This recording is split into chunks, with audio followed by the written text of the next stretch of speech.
तमिलनाडु के मुख्यमंत्री के बेटे और मंत्री उदयनिधि स्टालिन ने सनातन धर्म की तुलना कोरोना, मलेरिया और डेंगू जैसी बीमारियों से किया था।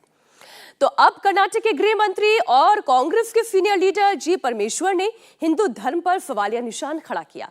उन्होंने हिंदू धर्म की उत्पत्ति पर सवाल उठाया। आज मैं आपको हिंदू धर्म की उत्पत्ति और मानव के विकास के बारे में बताऊंगी। आपको यह भी बताऊंगी कि कैसे पृथ्वी पर जीवों का उदय हुआ, कैसे मानव का विकास हुआ और हिंदू धर्म की उत्पत्ति के बारे में पौराणिक शास्त्रों में क्या कहा गया है। साथ ही कल्प, चतुर्युग और मनवंतर के बारे में भी जानकारी दूंगी। सनातन धर्म में काल गणना कैसे की जाती है इसके बारे में भी समझाऊंगी। लेकिन सबसे पहले बात कर्नाटक के गृह मंत्री जी परमेश्वर के उस बयान की जो उन्होंने हिंदू धर्म को लेकर दी। कर्नाटक के गृह मंत्री जी परमेश्वर ने तुमकुरू की एक रैली में हिंदू धर्म को लेकर जो बयान दिया उस पर बवाल मच गया है। जी परमेश्वर ने हिंदू धर्म की उत्पत्ति को लेकर सवाल उठाया। उन्होंने कहा कि हिंदू धर्म की उत्पत्ति को लेकर अभी भी सवालिया निशान बना हुआ है। बौद्ध धर्म और जैन धर्म का जन्म भारत में हुआ है। इस्लाम और ईसाई धर्म विदेश से यहां आए हैं, लेकिन हिंदू धर्म कहां से आया है, कौन इसे लेकर आया है, इन सवालों के जवाब अभी भी मिलने बाकी हैं।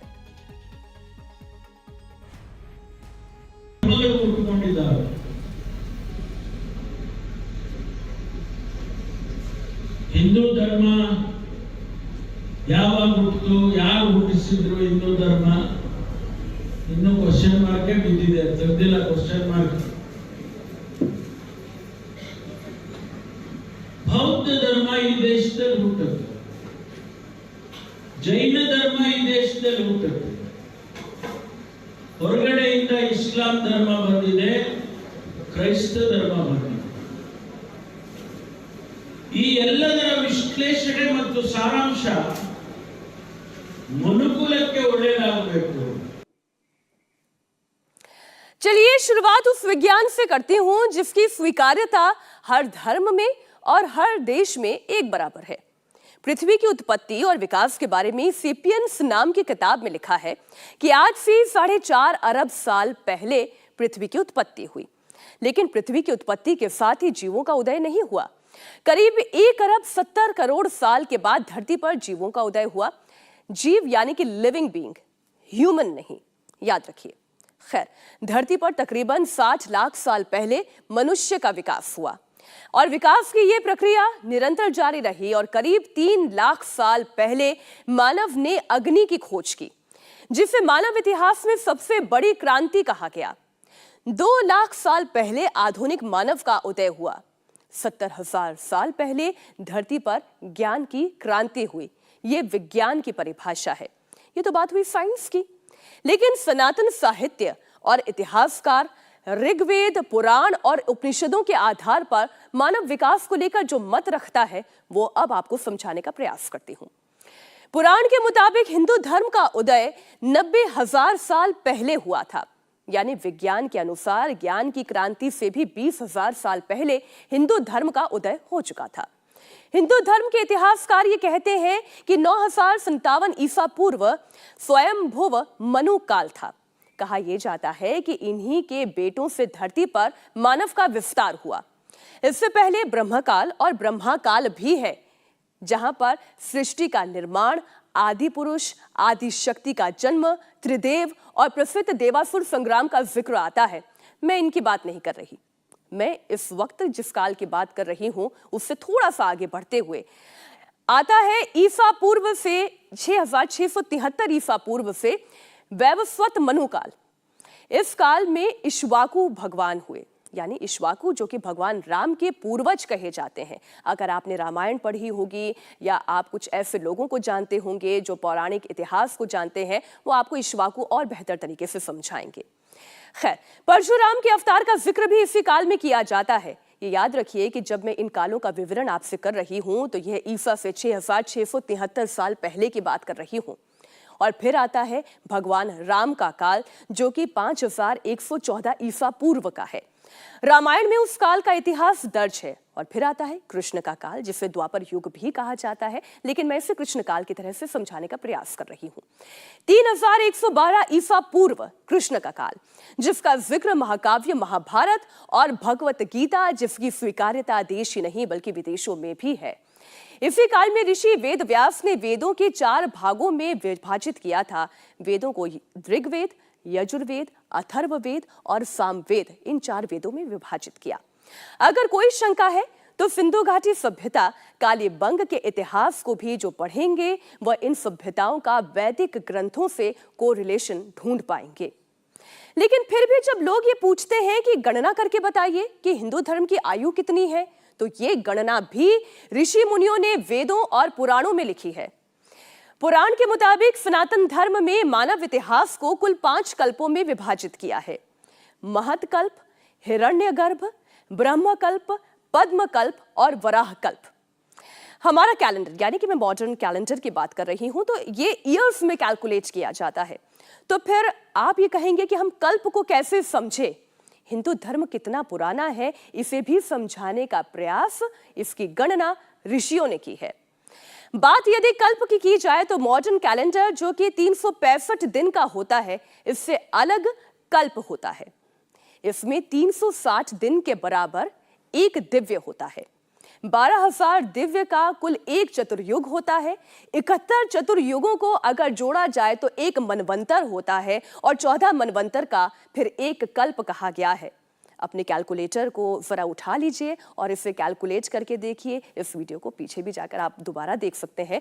लेकिन एक कल्प में जब 4 अरब 32 करोड़ मानव वर्ष के बराबर इसे कहा गया है, तो जिन 5 कल्पों की मैं बात कर रही हूं उसमें पुराणों के अनुसार मानव जाति इस वक्त 5वें यानी कि वराह कल्प में मौजूद है और सनातन शास्त्रों के मुताबिक सनातन 17 अरब 28 करोड़ मानव वर्ष की यात्रा कर चुका है।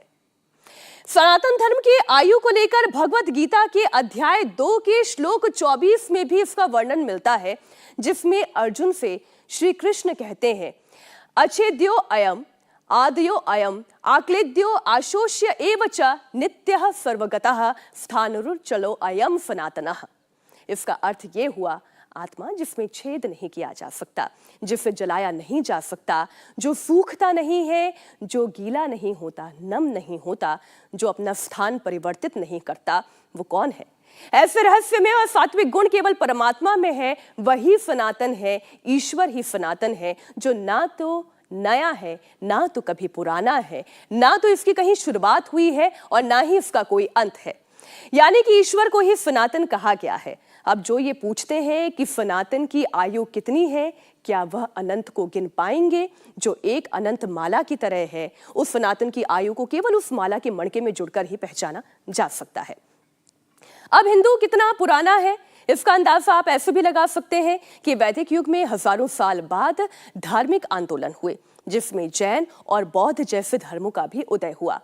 भगवान बुद्ध ने 563 ईसा पूर्व यानी आज से करीब 2586 साल पहले बौद्ध धर्म का प्रवर्तन किया था।